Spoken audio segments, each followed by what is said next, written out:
జగన్ ప్రభుత్వం నిర్లక్ష్యం ఎందరి జీవితాలను అల్లకల్లోలం చేసింది. సొంత జిల్లాలో కళ్ళెదుటే అంత ఘోరం జరిగిన బాధితుల్ని అప్పటి జగన్ ప్రభుత్వం సరిగా పట్టించుకోలేదు.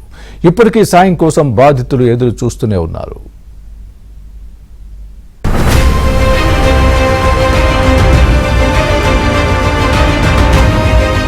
అన్నమయ్య జిల్లా రాజంపేట దగ్గర శేషచలం అడవుల్లో ఉన్న అన్నమయ్య ప్రాజెక్టు 2021 నవంబర్ 19న అర్ధరాత్రి కొట్టుకుపోయింది.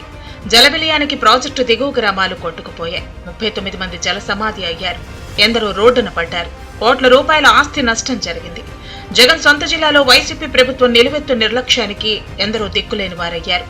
ఘటన జరిగి 7 గడిచినా జగన్ ప్రభుత్వం ఒక్క హామీ నెరవేర్చలేదు.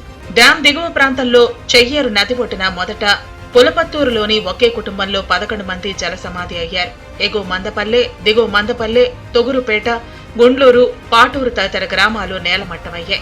వేలాది ఎకరాల సాగు భూములు పనికి రాకుండా పోయాయి. వైసీపీ ప్రభుత్వంపై ఆశలు వదులుకున్న బాధిత కుటుంబాలు ఇళ్లు ఖాళీ చేసి వలసపాటు పట్టాయి. అయితే తమకు ప్రభుత్వం ఇళ్లు నిర్మిస్తుందనే ఆశతో ఇప్పటికీ గుడారాలు వేసుకుని జీవిస్తున్నారు. మరికొందరు గుడిసెల్లోనూ, దాతలు నిర్మించిన షెడ్లలోనూ తలదాచుకుంటూ కాలం వెళ్లదీస్తున్నారు. అధికంగా నష్టపోయిన పులపుత్తూరు, తొగూరుపేట గ్రామాల్లో ప్రభుత్వం ఇళ్లు మంజూరు చేసినా అవి పునాదుల దశ కూడా దాటలేదు.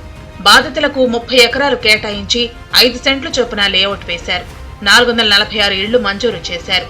ఒక్కో ఇంటిని 5 లక్షల రూపాయలు ఖర్చు చేసి నిర్మించాలని చెప్పినా పునాదుల దశ దాటలేదు.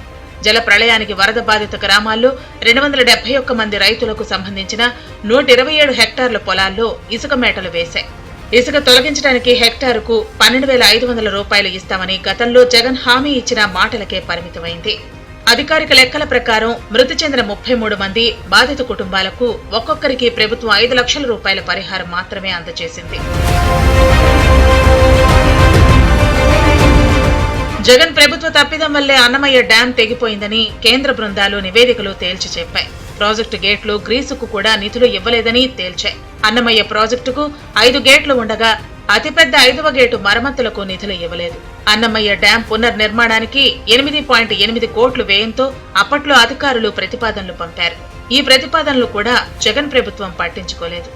మాకు పోయింది, ఇంట్లో సామాను పోయింది, బంగారుతో గడక కొట్టుకోపోయింది. మాకు ఒకటి కంటికి ఇయ్యాలంటే ఇయ్యలేరు కదా. వచ్చిన కాడికి ఏదో తులం పొలం ఇచ్చినారు, అద్దాతలు ఇచ్చినట్టు గడక అయిపోయినాయి. అవి లేక నవ్వినాయి. ఈ గుడిసిల్లో పాములు వస్తున్నాయి, తేళ్లు వస్తున్నాయి.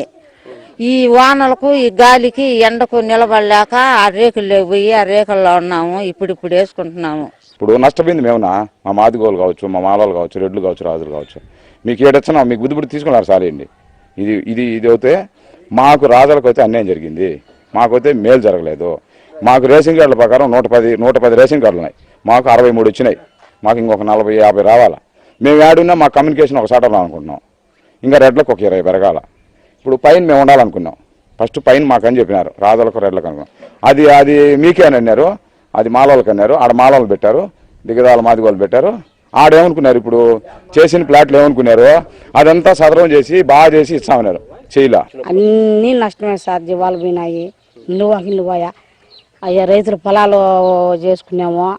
ఎవరో ఒకరు గింజ గిట్ట తెచ్చుకొని పోసుకుని అన్ని కొట్టుకొని పోయా. ఏం నట్టం లేకుండా పోయినాయి, ఏమే కానీ లేకుండా. ఎట్నో దేవుడి వల్ల ఈ పక్క 4 ఇల్లు నిలబడినాయి అంతేగాని.